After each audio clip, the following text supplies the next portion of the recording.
Excellencies, my lords, ladies, gentlemen, and distinguished guests, it's a privilege and honor to be amongst friends today as we discuss a frightening time in our history. Before I begin, I would like to take this opportunity to thank the organizers of this conference. I recognize... Excuse me. There are people having conversations, which is very disrespectful to our speaker. If you have anything that you need to resolve, please go out of the room so that we can all concentrate on his message to us. Thank you. I recognize many of our participants today have traveled from distant lands, and I'm glad that you can join us. Your contributions are an important reminder of the efforts to raise more awareness and understanding about our painful past, and the KRG stands with you. My special thanks to the KRG Minister of Martyrs and Anfal Affairs, Mustafa, and his ministry for tirelessly working to help the victims and their families. My thanks to Ms. Bayan Sami Abdurrahman and her staff at the KRG UK Representation Office in London for the many events that they have arranged to encourage open discussions about our past. I would also like to express our appreciation to the Committee of the Academics, Lawyers and Parliamentarians of the All-Party Parliamentary Group for their comprehensive research and outreach. Ladies and gentlemen, we are gathered here today to reflect on the atrocities that were inflicted on our people in the peaceful city of Halabja almost 25 years ago. But as we consider actions taken 25 years ago, I would like to take a moment to reflect on actions taken just over a week ago in Paris. In very uncertain circumstances, we Kurds lost 3 prominent activists for the Kurdish cause. I've personally been in touch with our office in Paris and the French government regarding these tragic murders. We're hopeful that the investigation underway will lead to justice for the people who killed the 3 activists. This is a sad reminder that even though we tend to think of the worst of our persecutions as having occurred in the past, even today many Kurdish rights activists are still under threat. The KRG has officially condemned the murders, and our thoughts go out to the families of these victims. The Halabja attack has had unimaginable environmental, physical, and psychological impact upon our people for consecutive generations. Survivors and the families of the victims continue to suffer from chronic diseases, and many still yearn for the return of their loved ones. We can never forget that for decades a systematic attempt was made to eradicate the Kurdish people from the state of Iraq, and we remember the victims of many areas, including Sheikh Wasan, Balisan, Badinan, and Germian. We can never forget the 180,000 Kurds killed as part of the notorious Anfal campaign, resulting in the destruction of 4,000 villages. We remember the 8,000 Barzanis massacred and buried in mass graves, as well as the killing and forceful removal of tens of thousands of Falah Kurds in Baghdad and Khanaqin areas. This evidence proves that this was a clear concerted attack against our people that included physical, psychological, economic, cultural, and social violence. The notorious acts, as well as the well-known forced deportations, symbolize the oppression against our people and will serve as a living memory for generations to come. While we talk about the genocide of the Kurds, we are also mindful of all those crimes committed against the peoples of Iraq. For those of us who were in Iraq under Saddam Hussein regime, what we see and hear about today in Syria reminds us of the need for the international community to adhere to its responsibility to protect citizens of any country when they are under attack. We are, of course, concerned for the Syrian people, and the Kurdistan region has already received more than 60,000 displaced Syrians. Sadly, we expect even more as the violence continues in Syria. Our resources are stretched, and we continue to call upon the international community to provide not only more basic necessities such as clothing, food, and blankets, but access to education and healthcare. Regrettably, the federal Iraqi government has not provided the KRG with any support, whether financial or otherwise. And as a government and party officials, academics, journalists, observers, and aid workers, we all have a moral obligation to call for the protection of civilians and provide assistance to the victims.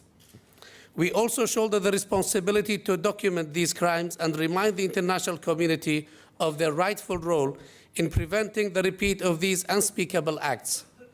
We understand that we cannot bring back the hundreds of thousands of victims who we have lost, but we can work together to ensure that the past is never repeated, as well as ensuring their stories and experiences are shared with the international community. We will not rest until we see the complete and unbiased implementation of justice against all the criminals who played a part in the campaign to annihilate the Kurdish people. This includes all those who committed similar crimes against others in Iraq. Our tragic past took place before the rise of the internet, social media, mobile phones, and satellite television. As a result, much of what went on inside Iraq was barely known abroad, or known only by a handful of diplomats and military operatives and intelligence agencies. The challenge fell to the Kurds abroad, particularly those in Europe, to bring the plight of their fellow countrymen to the world's attention.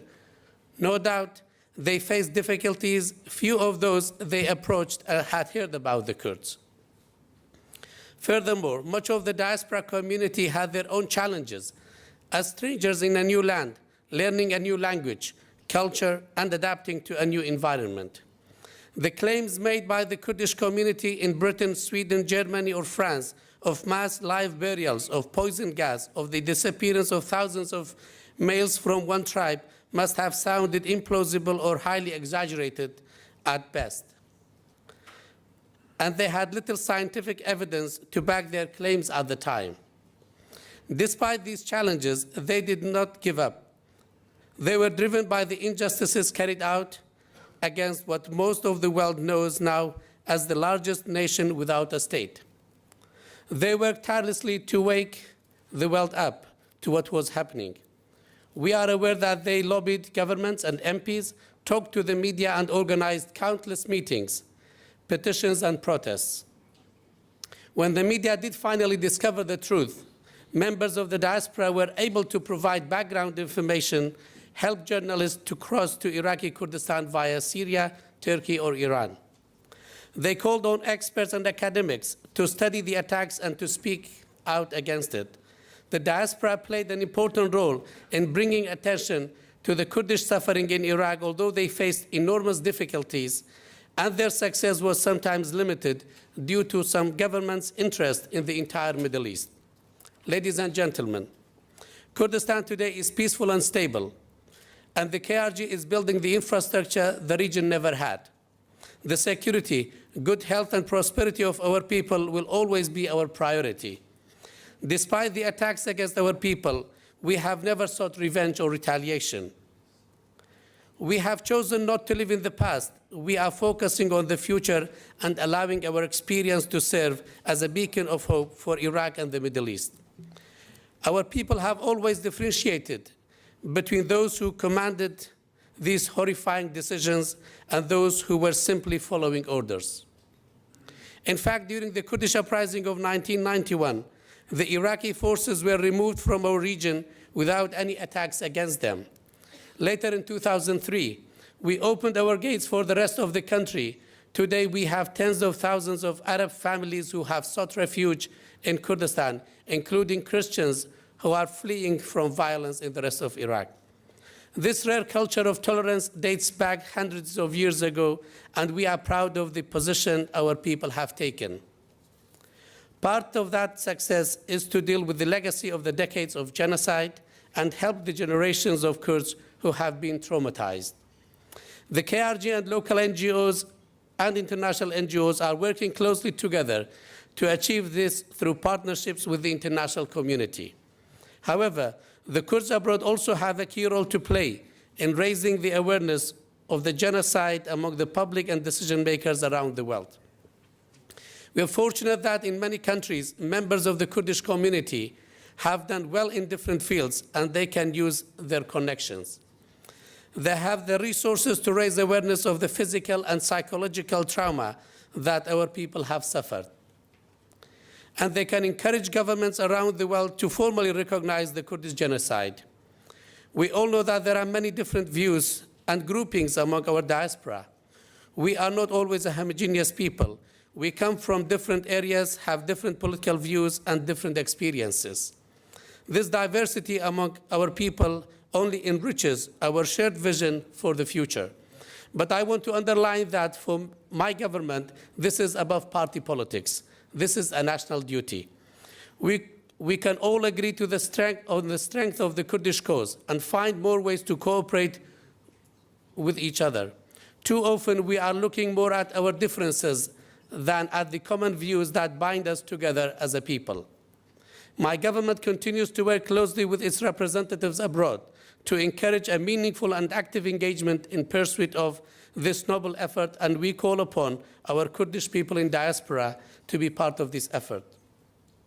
Although a lot has been achieved in the effort to promote the recognition of the genocide by governments and organizations throughout the world, we need to broaden our efforts to make the Untold campaigns and the use of chemical weapons by the former regime of Iraq universally recognized as genocide amongst prominent international groups. The fact that the Iraqi High Criminal Tribunal has recognized many of the massacres against the Kurdish people as acts of genocide has created an important foundation for our efforts to promote wider international recognition. We also appreciate the efforts of some European parties and politicians who have supported this case and who have endeavored to widen the international recognition. We commend the recent stance by the Swedish Parliament recognizing the genocide as Kurds, and also appreciate the efforts in the Norwegian Parliament. And we hope that this move will encourage other countries to take similar action. Promoting international awareness and recognition of our past and experience reduces the likelihood that the attacks will be repeated in the future. The recognition helps to provide a sense of closure to those who have lost loved ones or who may still be suffering from the effects of the attacks. And it provides the victims to be treated for their trauma and seek financial compensation for their losses. It will also allow us to hold those companies and individuals who worked with the former regime legally accountable for their crimes. The international recognition of these crimes continue to be a key objective for the KRG, including the current 7th cabinet. Successive KRG cabinets have provided health, education, and social services to thousands of widows and families who suffered from the genocide. We are documenting these crimes in our literature to ensure that the subject is widely established in our region and to ensure future generations have detailed knowledge of the acts. We have established a forensic center to identify victims by DNA. We are building homes and schools for families and survivors of the attacks, constructed new hospitals, and recently pledged funds to the affected areas. There are also plans to build a museum that we hope will document these crimes and attract meaningful discussions amongst global experts. The oppressed people of Kurdistan and friends of the Kurds around the world will never forget the crime of the Untold campaign, and they will not allow it to be ignored. Their legacy will remain with us. It's part of our literature, culture, and politics. I thank the Kurdish community living abroad for your efforts and ask you to continue to work together to raise awareness of the genocide. Your support is needed more now than ever. The online petition calling on the British government to formally recognize the genocide against our people has attracted over 26,000 signatures.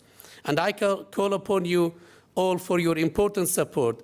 Every signature counts, and you can make a difference. Let us work together to strengthen our democratic principles and its values. Let's work together and prevent such human tragedies being repeated elsewhere. And I ask you, the friends of the Kurdish people, to do everything in your power to help us achieve greater recognition of our history and ensure it becomes a living memory for generations to come. Thank you.